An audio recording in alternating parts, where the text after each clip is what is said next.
مساء الخير على حضراتكم، اهلا بيكم معانا في فيديو جديد. الناس اللي كانت بتسأل على امكانية تركيب ليد في العربيات اللي هي الفئات الاولى من العربيات اللي هي نازلة بدون ليد. كويس. انا عايز اقول لك ان غالبية العربيات اللي هي بيبقى فيه منها فئة اولى تانية تالتة رابعة خمسة وهكذا، وبتبقى الفئات العالية نازلة بليد. اقدر ان انا اركب في الفئة الاولى او الفئه الثانيه اذا كانوا نازلين بدون ليد، يعني اقدر ان انا اركب فيهم ليد، لان غالبا المساحه بتاعت الفانوس بتبقى مهيئه لكده، لان اللمبه الليد بتبقى اطول شويه من اللمبه الهالوجين عشان بيبقى فيها تهويه من ورا، ونظام الفيشه والسلك بتاعها بيبقى مختلف شويه عن اللمبه الهالوجين. فمش كل العربيات اللي نازله هالوجين اقدر اركب فيها لمبه ليد الا لو كان الفانوس يسمح. ولكن غالبيه العربيات زي مثلا العربيات تويوتا كرولا، زي العربيه الميجان 4، العربيات اللي هي الفئات الثانيه والثالثه والرابعه فيها والخامسه بتبقى نازله بليد. بتبقى الفئه الاولى غالبا نفس الفانوس، مش غالبا، هو بيبقى نفس الفانوس، فاقدر ان انا اركب فيه لمبه ليد بدون اي مشكله في الفئه الاولى لو هي نازله بهالوجين. طبعا الليد بيدي قوة إضاءة أعلى من الهالوجين، وبيدي قوة انتشار أعلى وعدد ساعات تشغيل أعلى. احنا يمكن في فيديوهات سابقة انت شفتوا ان انا مركب في العربية بتاعتي دي الميجان 4 مركب لمبات هالوجين. انا مركب اعلى حاجة موجودة في السوق، او اعلى حاجة موجودة في العالم حاليا في الهالوجين، اللي هي الأوسرام لايت بريكر ليزر 200%. دي اللي هي بتدي شدة قوة إضاءة 200% عن اللمبات العادية، لكن هي ما بتشتغلش اكتر من 120 او 150 ساعه، عمرها قصير جدا، تقعد معايا حوالي سنه. وبرضو البرايتنس بتاعتها والانتشار بتاعها مش زي الليد او زي الزينون. كويس. فانا هنا الليد عمره اطول وانتشاره والبرايتنس بتاعته اعلى من الضوء بتاعه ابهر من الهالوجين، مفيش وجه مقارنه. كويس. لكن لما نيجي بقى نقارن الليد، عشان الناس اللي كانت بتسالني، الليد بالزينون. الزينون في اولا الزينون انتشاره اكتر من الليد. كويس، بس مش اكتر قوي، بس انتشاره في توزيع الضوء اعلى من الليد. بالنسبه للبرايتنس يعتبر هو والليد واحد.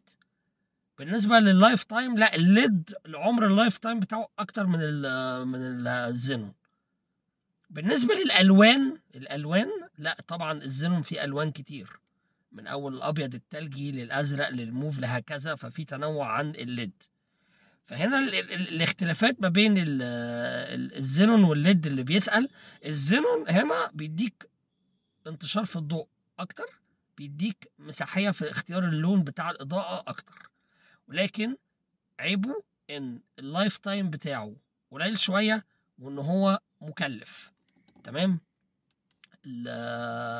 وكمان على فكره عايز اقول لك ان بعض العربيات ما يركبش فيها زينون، او لا ينصح بان انت تركب فيها زينون، لان الكنترول لما بتاع العربيه لما بيحس ان في حاجه دخلت عليه زي المديول كده بتاع الزينون، من العربيات اللي بيحصل فيها مشاكل الميجان 4. فمحذر في الميجان 4 ان انت تركب زينون، باي ذا واي يعني، عشان الناس تبقى عارفه بالمناسبه، يعني ان العربيه الميجان 4 حتى الشركات الكبيره اللي بتركب زينون عارفه ان الميجان 4 ما ينفعش يركب فيها زينون. كويس.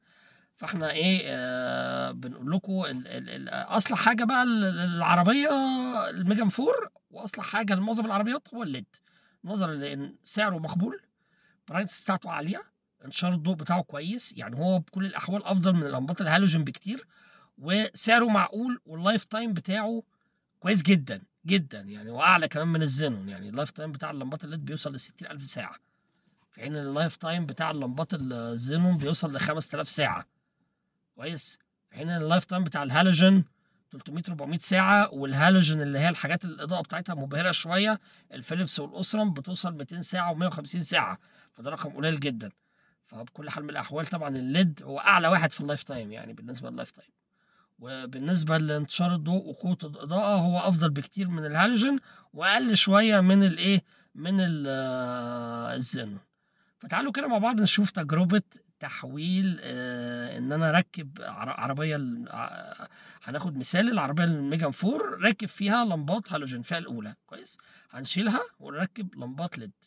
والحقيقة برضو انا جايب لكم حاجة يعني مفاجأة، يعني لمبات ليد بسعر، يعني هي لمبات ليد اساسا لسه نازلة جديد في السوق المصري وليها وكيل. اسم الوكيل هتلاقيه محطوط بستيكر على العلبه بتاعت اللمبات. اللمبات انا شاريها اونلاين من على الامازون، ولكن اللمبات دي بتمتاز ان هي سعرها كويس جدا. يعني لمبتين اتش 7، هي العربيه الميجا 4 اتش 7، لمبتين سعرهم 700 جنيه. طبعا ده سعر يعني كلام فاضي. ف بغض النظر بقى عن المجامله بتاعت التجار والمبالغه والكلام ده، انا متعود ان انا اجيب لكم ايه حاجات يعني من الاخر يعني، وكمان تركبها بنفسك، فانت ولا محتاج حد يركب لك ولا مصنعيه ولا كلام من ده يعني. ومع الاسف معظم التجار الا من رحم ربي يعني بيبالغ حاليا في الاسعار، وعايز يكسب مكاسب 100% و200% على حساب الزبون. ما هو برضو الزبون تعبان في الفلوس يعني، فهي ما يعني اكسب، بس اكسب بالمعقول. فانت انا جايب لك لمبات ليد سعرها كويس جدا، ليها وكيل في مصر، ليها ضمان، وممكن تركبها بنفسك بسهوله جدا طالما العربيه اصلا مهيئه ان هي يركب فيها ليد. تعالوا كده نشوف مع بعض تجربة تركيب اللمبات، وكمان هنجربها ونشوف النور بتاعها. دي اللمبات بتاعتي اسمها تاك برو، هي لمبات التكنولوجيا ألماني تصنيع صيني، بتدي 200% شدة إضاءة أعلى، ومداها حوالي 100 متر، وعدد ساعات التشغيل بتاعتها حوالي 50,000 ساعة، وعلى حسب كلام الوكيل إن هي 15,000 لومين اللي هو قوة الإضاءة. تمام. لمبات هي يعني مكتوب عليها ان هي ووتر بروف، ضد الميه وكده يعني. طبعا مش ضد الميه ان هو ان انا اغسلها يعني، لو لا قدر الله دخل نقطتين ميه في الفانوس بالغلط، وده المفروض ما بيحصلش، ان الفانوس بيكون مقفول كويس، اللمبات ما بتتاثرش. فاحنا هنجرب اللمبات دي. هي اللمبات انا شاريها اونلاين. اللمبات زي ما حضراتكم كده شايفين، هي سعرها زي ما قلت لحضراتكم 700 جنيه، وليها وكيل في مصر اهو. الوكيل موجود اسمه على العلبة وارقام التليفونات بتاعته. تمام. وهتلاقي اصلا ان اللمبات دي لو انت عملت سيرش التاك برو ده، هتلاقي ان الوكيل في مصر عامل لها فيديوهات على اليوتيوب. كويس. احنا ما بنعملش دعايه لللمبات، وما اعرفش حاجه عن الوكيل ولا اتعاملت معاه، لان انا شاري اونلاين. فانا حتى حته الضمان ما اهتمتش بيها قوي، لان اللمبات سعرها كويس. فانا قلت ان انا اجرب اللمبات دي معاكم. فتعالوا كده مع بعض نركبها ونشوف ايه قصه اللمبات دي.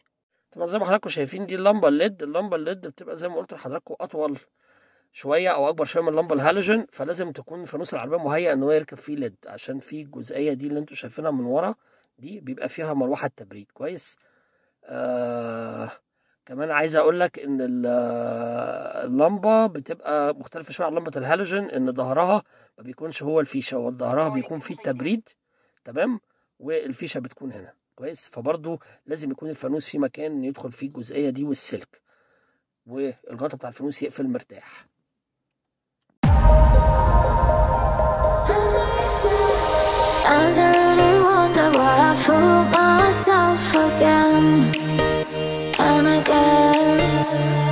I sit here crying when you're out with someone else, and I want you here with me when it's 3 a.m. Though I wish I didn't care for you. Though I wish I didn't care for you. I'm over here and I'll be waiting for you. I won't get through till you love me too. I know you said you wanna go, later you wanna go.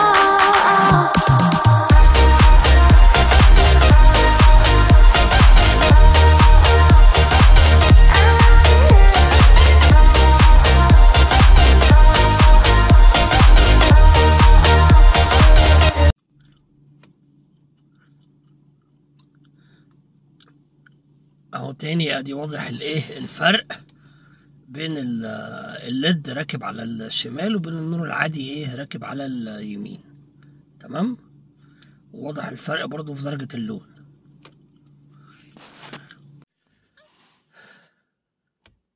او ده كده فرق الاضاءة اليمين من الشمال. احنا غيرنا الشمال اللي على الجنب الشمال، ولسه ما غيرناش اللي على الجنب اليمين. تعالوا كده بقى مع بعض نغير الجنب اليمين كمان، ونشوف الإضاءة بقى بالكامل عاملة ازاي.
this town.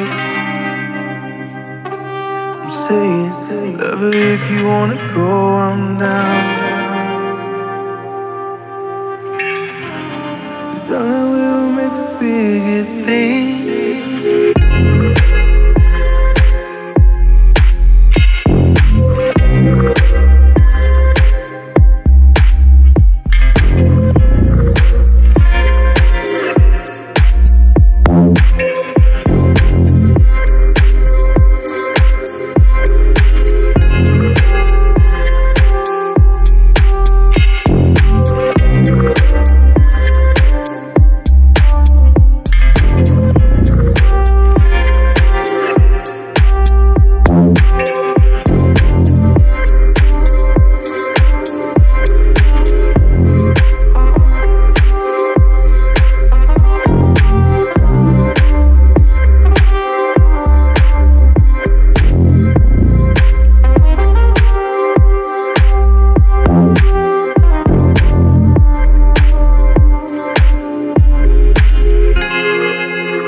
اهو كده ايه الاتنين مع بعض اهم.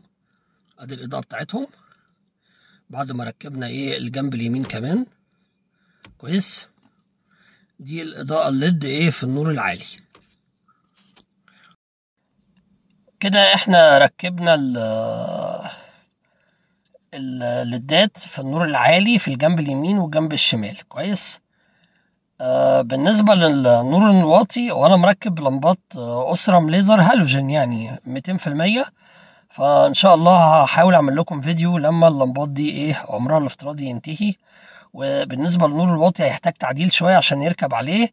زي ما انتوا شفتوا كده وانا بركب في النور العالي انا بحاول الاقي مكان فاضي جوه في الفانوس ادخل فيه السلك والمديول بتاع اللمبة كويس. وكده كده اللمبة القاعدة بتاعتها الاتش 7 بتبات في نفس المكان. انت بتبقى مثلا عندك العربيه اتش 7 فبتجيب لمبات اتش 7، العربيه اتش 4 فبتجيب لمبات اتش 4 لازم عشان القاعده بتاعت اللمبه بتبقى واحد. بالنسبه لطول اللمبه الحمد لله الفانوس يسمح ان اللمبه تركب والغطا يقفل كويس مفيش اي مشكله. فلكن بالنسبه للسلك والمديول لازم بلاقي مكان فاضي جوه الفانوس ادخل فيه. بعض فوانيس العربيات مش هينفع فيها وبعض الفوانيس هينفع فيها. على فكره اللمبات دي على قد سعرها، هي على فكره اتضح ان هي 6000 لومين مش 15000 كويس. وفي طبعا لمبات 15000 وفي 20000 وفي 40000 كمان. الفكره ان انت لما بتعلى في اللومين كمان بتعلى في الواط. اللمبات دي 35 واط متلازمه شويه مع كهرباء العربيه اللي هي اصلا بتبقى نازله ب 55 واط. فانت لو جبت مثلا حاجه 15000 لومين او 20000 لومين هتبقى 75 واط او 100 واط في الليد، هتبقى تحميل شويه على كهرباء العربيه. فانت ممكن تركب 10000 ل 15000 لومين يبقى كويس بالنسبه للعربيه اللي هي اصلا مش نازله ليد. طبعا الليد موفر كمان في الكهرباء وبيسحب طاقه ضعيف يعني. فالليد عموما انا برجحه في اي عربيه وخصوصا لو واحد بيسافر بالليل ومحتاج اضاءه قويه. الحاجه اللي عايز اقولها لكم برضو ان اللمبات دي لما هنطلع نجربها دلوقتي هوريها لكم على الطريق، هوريكم الاضاءه بتاعتها. هي شده اضاءتها معقوله بالنسبه لسعرها، يعني شده الاضاءه معقوله بالنسبه لسعرها. لكن انت ممكن تجيب لمبات اوسرام او لمبات فيليبس، او اللمبات دي سعرها 700 جنيه اتش 7. الاتش 4 بتاعها عشان بيبقى 2 روح، بيبقى 2 نور، بسعرها حوالي 1400 جنيه. ده سعر كويس جدا. انت لو في الاوسرام بتتكلم في 3500 بالنسبه للاتش 4، وبتتكلم في حوالي من 2500 ل 3000 بالنسبه للايه للاتش 7. فاللي عايز اضاءه احسن، اللمبات دي اضاءتها متوسطه، ادائها متوسط. اللي عايز اضاءه احسن يجيب لمبات اغلى، لمبات اعلى. لكن احنا بنوريكم الفكره. وتحياتي ليكم، ويلا مع بعض كده بس نشوف كده سريعا الاضاءه بتاعتها عامله ازاي على الطريق.